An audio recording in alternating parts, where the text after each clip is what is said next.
മിഥുനക്കൂറിൽ വരുന്ന നക്ഷത്രങ്ങൾ മകയിരത്തിൻ്റെ രണ്ടാമത്തെ അര, തിരുവാതിര പുണർതത്തിൻ്റെ ആദ്യത്തെ മുക്കാൽ ഭാഗം. ആഴ്ചയുടെ തുടക്കത്തെ 2 ദിവസങ്ങൾ വളരെ ഗുണകരമായിട്ട് കാണുന്നു. പ്രത്യേകിച്ചും കഴിഞ്ഞ ആഴ്ചയിലെ ചില മോശം അവസ്ഥകൾ മാറി കുറച്ചുകൂടി മനസ്സിന് ശുഷ്കാന്തിയും ഊർജ്ജവും ലഭിക്കുന്നതായിട്ടാണ് കാണുന്നത്. വീട്ടിൽ നിന്ന് ചിലപ്പോൾ മാറി നിൽക്കാനുള്ളൊരു അവസരം കാണുന്നുണ്ട്. ത്വക്ക് സംബന്ധമായ അലർജിയോ പ്രശ്നങ്ങളോ ഉണ്ടാകാം.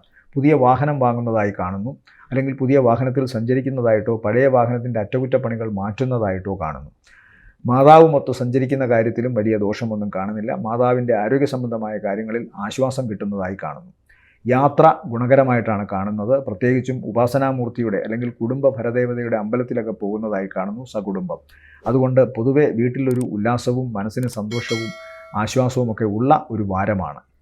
ശ്രദ്ധിക്കേണ്ട പ്രധാന വിഷയം ഇവരെ സംബന്ധിച്ചിടത്തോളം തൊണ്ട അതുപോലെ തന്നെ തോളൽ ഭാഗങ്ങളിലൊക്കെ ചെറിയ അസ്വാരസ്യങ്ങളോ എന്തെങ്കിലും തരത്തിലുള്ള അവശതയോ ഉണ്ടാകാനുള്ള സാധ്യത കാണുന്നു. പൊതുവെ സാമ്പത്തികമായ നേട്ടത്തിൽ വലിയ ദോഷമൊന്നും കാണുന്നില്ല.